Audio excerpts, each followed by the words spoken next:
I don't see Okay. it now. Okay, it's There we recording now. go. Crazy. Yes. Chris, Hello. how's it going? Not too bad. How are you? I'm good. I'm in Vancouver. Where are you at? I'm in Metz, France.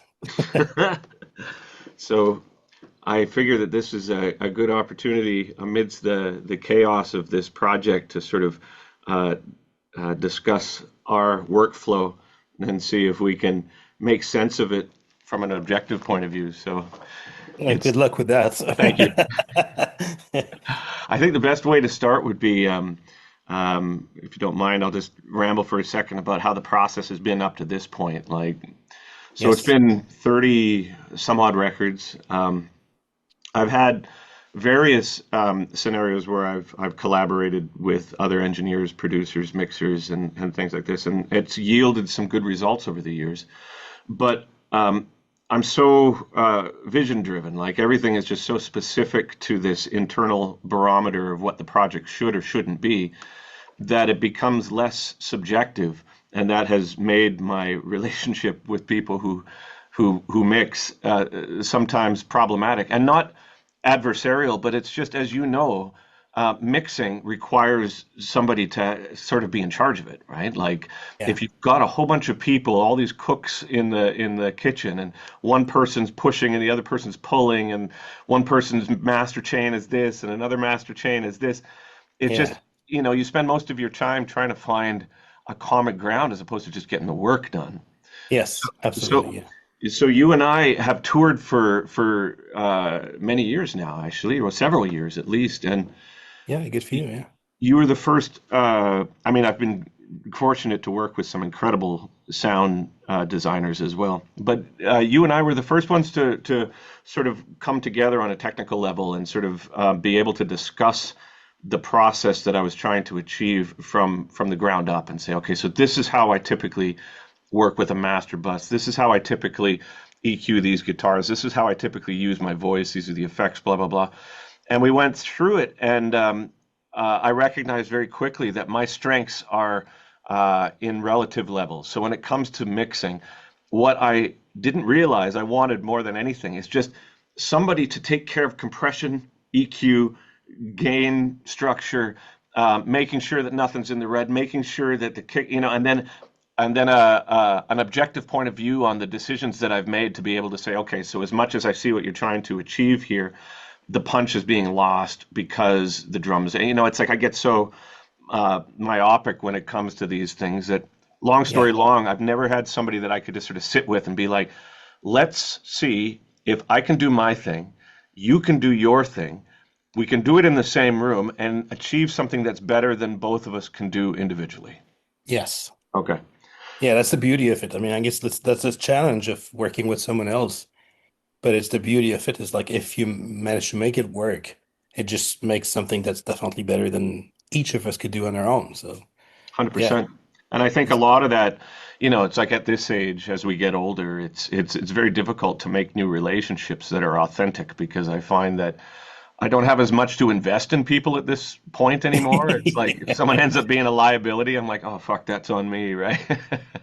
yeah. So I think that the what has facilitated this workflow between us is just we've managed to over the past couple of years just problem solve, learn to communicate, be able to have a dialogue between us where we're able to listen to each other, right? Yes, absolutely.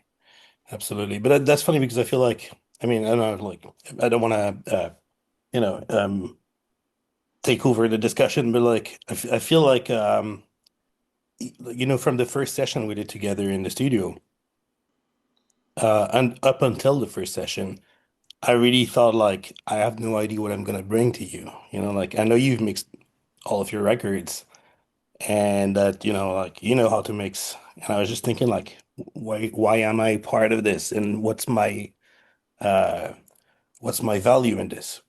And so yeah, up until we started working together for real, I just thought like, okay, it might be one session where we quickly realized that like, okay, it's just not working and that's fine.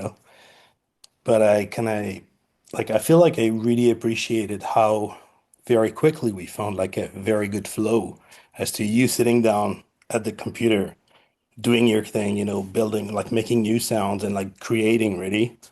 Me trying to figure out where you're headed, kind of, And then you're going like, all right, can you make it sound better? And then I would just sit down, at the computer for like 2 hours and then twist knobs and EQ and compress and do my thing, kind of like until you go like, oh, it sounds great. Okay, my turn. And we just went like back and forth in a way that was so flowy that I was just like, all right, I guess that's how it's working, and it's great. I think we had I agree with everything you said, and I my assumption as to why that workflow seemed to be so efficient so quickly was I think we're fortunate in our relationship that our interests in audio are sort of directed in specific ways. Like, yes, I've mixed the majority of my work. Yes, I engineered the majority of my work, and producing is sort of a different mindset. But on the technical side of it, I've been doing that for years, but it's only because I had to. There was no No you passion don't have, for it. oh my, zero. There's like Yeah. I accumulated a passion because it's interesting and I like the puzzles of it, but the parameters of how interconnected audio is in terms of how things react to limiters, compressors, EQ with thousands of tracks. I was scrolling through our Super God session here. I did a video of it the other day, and I brother, Yeah, it's ridiculous it's how ridiculous. much stuff is in there. It's Yeah. ridiculous, right? But Yeah. being able to come together as a team and say, okay, because of the nature of this, because of how ridiculous it is, let's look at where our lanes are. And therefore, if you can be sitting in that chair while I'm sitting in this chair and I'm doing my thing, and you're like, okay, so as he's doing that, I hear how that's interacting with that compressor. I hear how that's hitting the master bus. I see where the gain structure is going. I'm concerned that perhaps the orchestra now is like drowning out the drums. But as opposed to having like a spoken dialogue about it where we're like, maybe we could, I was just like, dude, Yeah. we're on the same page. I've heard what you do with my front of house. You know how it fucking goes. Yeah. Tell me when it's time for you to tag in, and then I'll go eat. Yeah. And so we established the trust for each other's vision of what it comes down to on a sonic level over the course of touring. Plus, I think we established that in a wartime scenario, Yeah. touring or the Moth or whatever, we Yeah. can both rely on each other for not being a total gong show, which was like, oh, okay. So Yeah. if we're in the trenches together, I know that I can rely on him personally as well. So when we got in Absolutely. here, it was easier for me to say, I don't care about all the things that you care about. Yes. Tag. Well, well, that's it. And it's not that I don't care. I'm in a position where I can elect to choose not to care about it on this one. That's fucking great. Yeah, It's that's fucking great. I feel that's what I'm like, that's always what I'm trying, like I'm trying to be that person, in every mix. I want people to just feel like, okay, we don't have to think about that. We just want to hear the results. And we know it's kind of like it's not gonna be headed in the completely wrong direction. And I really put a lot of effort in that. And also, I guess like, my personality is such that, I'm happy to hear feedback and I'm happy to be open to stay open-minded to any kind of change. I try and not have too much of an ego in this as well, which I guess is most of the time is also an issue for a lot of mixing engineers. And I understand why, but I'm trying to, keep my ego in check kind of and go like, okay, I know also that like this is not my vision, this is not my project. Once this mix is finished, in some ways, like I'm gonna move on to the next mix. But then this is your thing that stays. You're gonna have to go, most of the time you're gonna have to go live, defend it on stage, kind of, And if you don't believe in it at the moment it's finished mixing, I feel like it's terrible. So like, yeah, I that's like the that's my idea of, game. I like the thought of going on tour as a way of defending your statement, your vision. I think that's a beautiful thought. Well, Kind I of. would also say this because this is new for both of us. And for example, you having mixed as much as you've done and doing front of house, you're usually the one that's in the position that takes both the technical side and the creative side. And so we're meeting each other at a crossroads where I'm the same but opposite. I've always had to have the vision, but also keep my technical hat on so things just didn't go sideways. Yeah. But I think it's the same with both of us, is that we had to learn about each other to see if the decisions that you were to make, and then you could see if the decisions that I were going to make would be one that you would be like, okay, that I understand that. That plays into the musical aesthetic in a way that I agree with. So fostering that sort of trust between us takes time. It's not as simple as, for example, oh, this process is unequivocal. I'm just going to, for the next record, for example, hire an engineer, and then we'll do this. It'll be easy. Or conversely, someone watching this video would say, I'm going to hire Chris, and then we'll just do that. That'll be perfect. But we had to realize over time. I was like, I can trust your sound. I can trust what you're doing to the front of house. Plus, when we do this live, it how's somebody going to mix this live without seeing, like the job that you did on the stream without ever having a finished thing was incredible. Oh, by the way, I think we're going to release the stream if you want to remix it too, right? So, Oh, nice. Yeah, yeah. I'm in. Yeah. So I think that all these sort of parameters come together where when we finally were able to sit, and I trusted that the decisions you make were going to make it better, and you trusted that the vision that I had was in line with what we were trying to achieve, then Yeah. man, dude, I could just leave the room, and you could just leave the room, and it's just we just sort of relay race it. You go eat, I fuck it Yeah. up, and you come back in and take a deep breath and put it all back into a place where the gain structure is right. When I It's not work as with bad as that, but a bit, yeah, to some extent, the yeah. Canadian self-deprecation comes into play, right? Well, it's not even that I feel okay. So jokes aside, it's not that I feel like I want to fuck it up, or at least that I'm going to fuck it up. Like working with Nolly, for example, on Transcendence a few years back, we had a similar sort of workflow.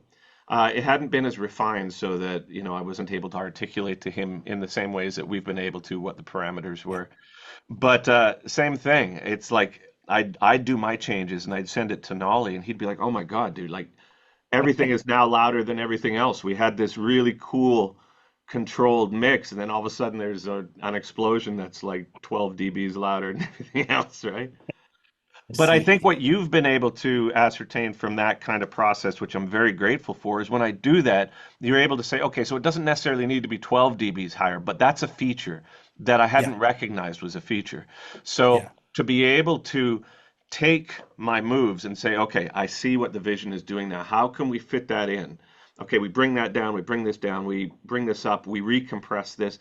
These are all things that I've, of course, had to do in the past, but dude, it's not my passion. It's not my passion. I know that, and maybe I don't know, but I assume that you really enjoy that. Yeah, I do.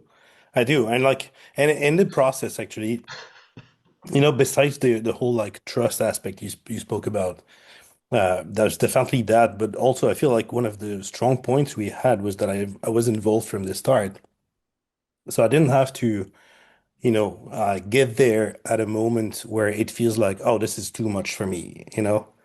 And even if it in the end, like now, I feel like this is huge and this is like so much and this is more than I've ever done, in any project.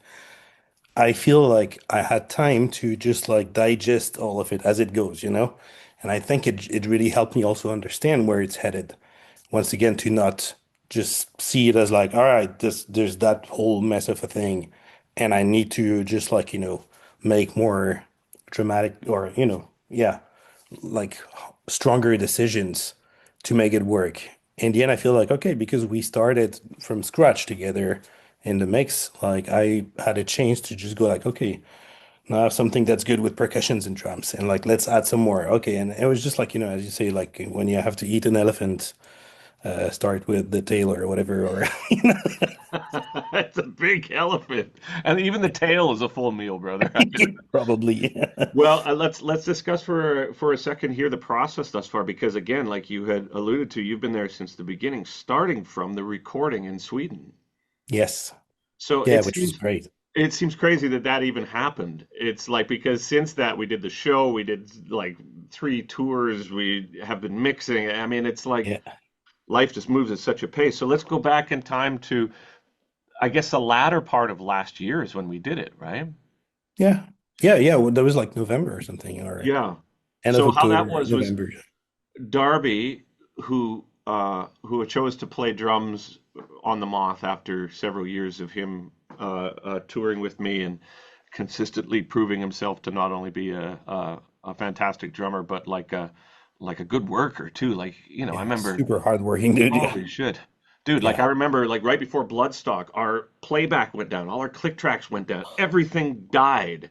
And Darby went in there and fixed it. And like on stage, 5 minutes before we went on stage, and I was just like, It's nuts. yeah, it's nuts. I was like, thank you. And then starting as a jazz drummer and then having to learn metal and all these things, it's so I chose to work with Darby and James for the Moth, the bass player who's been playing, James Leach, who's in sixth and has been touring with us for a while as well. So our team, me, you, Darby, and James, we were on tour, and then we met Jacob Herman, who's got Top Floor Studios, and he had worked with Toontrack with an SDX pack that he had done with Darby at his Top Floor Studios. And so it seemed like everything lined up that it's like, well, we could finish the run and everybody can come back. We can rehearse at my place, then we can go track at Jake's place in Gothenburg. We did it over the course of 8 days, drums, bass. I finished writing the second half of The Moth while I was sick up in the closet in the top floor in Yeah. winter while you guys were tracking downstairs. And Yeah, Jake, that was insane. it was insane. Jake put together a great kit and mic'd it up, and then your ears. You came in between you, Jake, and Darby. You managed to come together with a drum sound that I was just so happy with. I just thought it was just so nice. It was reasonably modern, but also had a nice acoustic attack to it, and we tracked that and the bass at the same time. Then we went back. Then we had to figure out how the show went, and then we played the show. And then we went Yep. to take all those tracks. Then I started recording after the show, in which we had recorded the North Netherlands National Orchestra. Orchestra Yep. and choir in Yes. Groningen on the Yes. night prior to the shows. Yeah. Yeah. Like during rehearsals, it just took like a few hours to just do that.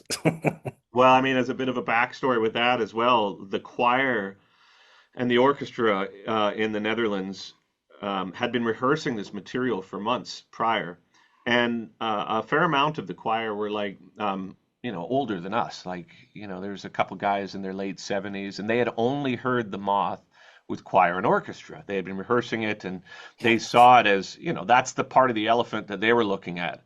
Yeah. So the first day when we rehearsed, and all of a sudden there's blast beats and screaming drums, and I'm yelling like my balls Yeah. are stuck in a taffy puller. That one guy in the choir was just like, "What the fuck?" Yeah. Surprise. Surprise. So the choir came up to me, and we're in the midst of trying to figure out all these things, like the logistics of all of it. And they're just like, "We have some problems within the choir. Uh, there's certain members of the choir that are very dissatisfied with the direction that this has gone." And I'm thinking, shit. So moving forward, it's like giving a demo to somebody. If somebody falls in love with the demo, then all of a sudden when they hear the final one, they don't like it as much. And it's like, Yeah. so I was thinking, how do we solve this? So I talked to the label, I talked to the choir director, I talked to the orchestra, and I said, listen, if we can pay extra to record everything at night prior to the show, we could do a secondary release of The Moth that's just orchestra and choir, where I do a different vocal performance and we have different singers and blah, blah, blah. And that ended up not only appeasing him, but made him very happy. So now we have two versions of The Moth that we're working Yes. on. We then took those, the reduction aside, back to Vancouver, and then we started to assemble the record. And you and I, have had three different 2 week periods in which we've been trying to wrestle these sessions into form. So I guess the last thing we could even discuss here is maybe we can give people an idea of how the sessions look and how they function. Hey, Devin here. So, to experience the full, unedited release of this episode and gain access to the deeper world of our creative imagination over here at Heavy Devy Records, you can join us at dvn.fm. This is Dev. Thanks again.